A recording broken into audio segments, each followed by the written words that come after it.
Hello friends, कैसे हैं आप सभी? आई होप अच्छे होंगे और खूब मन लगा के पढ़ाई कर रहे होंगे। तो फ्रेंड्स, अब आपके पास ज़्यादा समय नहीं रह गया है। इन 20 डेज में हम क्या पढ़ें क्या ना पढ़ें, इस बारे में बात करेंगे, आज डिस्कस करेंगे। तो आपके लिए वीडियो यूजफुल होने वाली है। वीडियो को पूरा अंत तक देखिएगा और जिस टॉपिक पर आपको वीडियो चाहिए होगा कमेंट बॉक्स में जरूर कमेंट कीजिएगा। आइए देखते हैं कि इन 20 डेज में अगर आप लोग चैनल पर नए हैं तो चैनल को लाइक कर लें, शेयर कर लें और सब्सक्राइब कर लें। तो फ्रेंड्स, इन 20 डेज में ऐसा क्या करें कि हमारे मार्क्स अच्छे आएँ और हम सीटेट क्वालीफाई हो जाएँ पहली बार में ही। अगर आप 1-2 नंबर से हर बार फेल हो जा रहे हैं तो ये वीडियो जरूर देखें। तो फ्रेंड्स की जैसे हमारा ये 20 डेज बचा है। इन 20 डेज में आपको पूरा सिलेबस पढ़ने का टाइम नहीं रह गया है और हम सिलेबस को साइड में रख दीजिए। आप सिलेबस देख के सिलेबस के अकॉर्डिंग मत पढ़िएगा। तो फ्रेंड्स, आप क्या पढ़ें? तो आप ले लें पीवाई के क्वेश्चन। सोल्व पेपर आता है आपका, वो ले लीजिए। डेली आपको वो करने हैं, आपको प्रैक्टिस करनी है उन सोल्व पेपर से।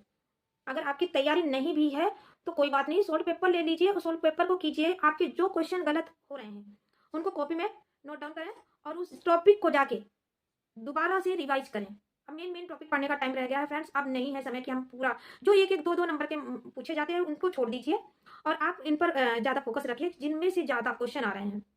जिस टॉपिक से क्वेश्चन आपको मिल रहे हैं उन टॉपिक को जाके पढ़ लीजिए। ऐसे करेंगे आप तो निश्चित एक दिन आपको सारे आपके टॉपिक तैयार हो जाएंगे। इन 20 डेज में तैयार हो जाएंगे और आपकी प्रैक्टिस हो जाएगी। ऐसा होता है ना कि हम एग्जाम में जब जाते हैं, एग्जाम में देखते हैं कि हम तो सब कुछ पढ़ के गए थे फिर भी हमें क्वेश्चन नहीं आ रहे थे। हमारा क्वेश्चन गलत क्यों हुआ, क्या गलती की हमने? तो फ्रेंड्स, अगर आप प्रैक्टिस करेंगे तभी आप समझ जाएंगे कि हमने हमारी क्या गलती थी। जब मैंने सारे टॉपिक पढ़े हैं, सब कुछ क्लियर किया है, तो हमारे मार्क्स क्यों नहीं आए? तो फ्रेंड्स, अगर आपकी गलती क्या होगी? आपकी गलती यही है कि आपने प्रैक्टिस करके नहीं गए हो। अगर आपने प्रैक्टिस नहीं की है तो आप चीज़ों को समझ नहीं पाओगे और वहाँ पे क्वेश्चन आपका गलत हो जाएगा। तो आपको ज़्यादा से ज़्यादा प्रैक्टिस करनी है और अपने जो टॉपिक से ज़्यादा क्वेश्चन आ रहे हैं उनको जाकर रिवीजन करना है। आपको सी टेट आपका क्वालीफाई हो जाएगा। अगर आपने अभी तक नहीं पढ़ा है तब भी आपका क्वालीफाई हो जाएगा। आप 120 प्लस नहीं ला सकते तो क्या हुआ, लेकिन आप क्वालीफाई कर सकते हैं अगर इन बातों को ध्यान में रखकर आप प्रैक्टिस करोगे तब। आप प्रैक्टिस सेट ले लीजिए, अरिहंत का ले लीजिए, अरविंद का आता है वो ले लीजिए, यूनिक का आता है वो ले लीजिए। आप इनको प्रैक्टिस कीजिए। इन 20 दिनों में एक प्रैक्टिस सेट लगाइए और प्रीवियस ईयर क्वेश्चन कीजिए। डेली एक पेपर कीजिए।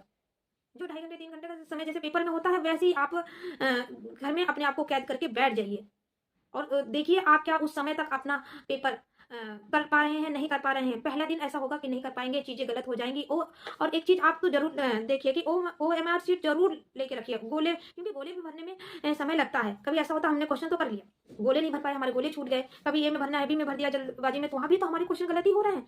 तो फ्रेंड्स, आपको ये नहीं करना है। आपको अभी से इतनी प्रैक्टिस कर लेनी है। और जो इजी सब्जेक्ट होता है, एक गलती और हम करते हैं, जो इजी सब्जेक्ट होता है उसको हम छोड़ देते हैं कि ये तो हो जाएगा हो जाएगा। तो नहीं फ्रेंड्स, हो नहीं जाएगा। सब सब्जेक्ट अपने में मायने रखते हैं। किसी की हिंदी अच्छी है तो किसी की इंग्लिश अच्छी है तो किसी का संस्कृत अच्छा है। तो फ्रेंड्स, आप उन सबको भी पढ़ना है क्योंकि क्वेश्चन तो उसमें से भी आते हैं। इजी कुछ भी नहीं है। जब तक आप उस पैसेज को भी आपको सोल्व करना है। ये उनको छोड़ना नहीं है कि पैसेज छोड़ दिया हमने, पेडोलॉजी के क्वेश्चन कर लिए। नहीं, आपको पैसेज भी सोल्व करने हैं। और हिंदी में मैं बता दूं फ्रेंड्स, 30 में से 30 नंबर ला सकते हैं आप, क्योंकि 4-5 क्वेश्चन जो पैसेज आता है, दो, एक गद्य आता है एक पद्य आता है, तो दोनों में 3-3 4-4 नंबर तो बहुत ही ईजी आता है। संस्कृत में भी उसमें पद्य में भी पूछा जाता है। पर्यायवाची पूछ लिया, आपका विलोम शब्द पूछ लिए, आपका संधि पूछ लिया, उपसर्ग प्रत्यय पूछ लिए जाते हैं। तो ये थोड़े से इजी टॉपिक पे आते हैं, एक एक दो दो नंबर के। तो आपको व्याकरण नहीं पढ़ना पड़ेगा। व्याकरण तो इतना सबने पढ़ा होगा, बहुत ही इजी आता है उसमें व्याकरण, एक एक दो दो नंबर के।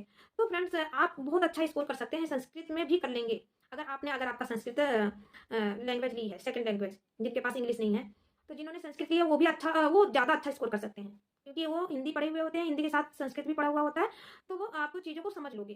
चीज़ों को जब भी आप समझ पाओगे जब आप प्रैक्टिस करोगे। तो मेरा मानना यही है कि आप लोग प्रैक्टिस कीजिए, ज़्यादा से ज़्यादा सोल्व पेपर कीजिए। और जो जो टॉपिक जिन लोगों ने नहीं पढ़ा है, जिन लोगों ने अभी तक उनकी तैयारी नहीं है, जो लोग तो पढ़े हैं वो प्रैक्टिस करें अपनी, उनकी चीज़ें क्लियर हो जाएंगी। और जिन लोगों ने नहीं पढ़ा है अभी तक वो भी कर सकते हैं ऐसे ही। आप सोल्व पेपर कीजिए, जो आ रहा है आपको तो ठीक है, जो नहीं आ रहा है उसे आप नोट कर लीजिए। उसको जाके अपना वो टॉपिक जाके दोबारा से रिवाइज कर लीजिए, पढ़ लीजिए उस चीज़ को नहीं पढ़ा है, जो जो क्वेश्चन आपको नहीं आते हैं। हाँ, तुक्का नहीं मारना है। अगर आपका तुक्का लग भी गया है, आपको वो क्वेश्चन नहीं आता है, तभी उसे आपको पढ़ना है। नहीं तो चीज़ें गलत हो जाएंगी कि तुक्का, हाँ पेपर में तुक्का लग गया तो वो चल जाएगा आपका, लेकिन यहाँ तुक्का नहीं मारना है। अगर यहाँ तुक्का मार लिया, सही हो गया, तो ऐसा नहीं करना है। उस चीज़ को नहीं आता तो उसको जाके आप पढ़ें, उस टॉपिक को पढ़ें, ज़्यादा से जहाँ से क्वेश्चन आता है आ रहा है ज़्यादा, उस चीज़ को पढ़ लें, आपका सीटेट क्लियर हो जाएगा। जिन लोगों ने अभी तक भी नहीं पढ़ा है तो नहीं, 120 प्लस नहीं आएंगे तो क्या हुआ, लेकिन आपका सीटेट क्वालीफाई हो जाएगा। नेक्स्ट टाइम आपको सीटेट देना नहीं पड़ेगा।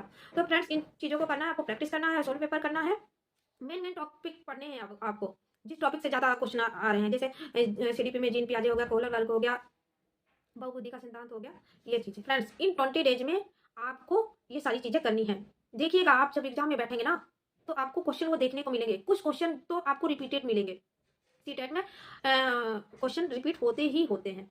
तो फ्रेंड्स, आपको वीडियो कैसी लगी कमेंट बॉक्स में जरूर कमेंट कीजिएगा। आप के जो भी क्वेश्चन हो कमेंट जरूर कीजिएगा, मैं उस पर वीडियो बना दूंगी। तो आज के लिए बस इतना ही, फिर मिलते हैं नेक्स्ट वीडियो में। Thanks for watching.